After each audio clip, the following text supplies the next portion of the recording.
Port Royal is a town located at the end of the Palisadoes, at the mouth of Kingston Harbor in southeastern Jamaica.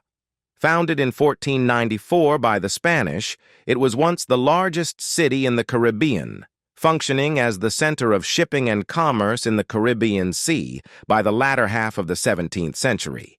It was destroyed by an earthquake on 7 June 1692, which had an accompanying tsunami, leading to the establishment of Kingston, which is now the largest city in Jamaica.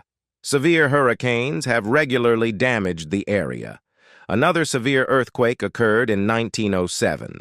Port Royal was once home to privateers who were encouraged to attack Spanish vessels at a time when smaller European nations were reluctant to attack Spain directly.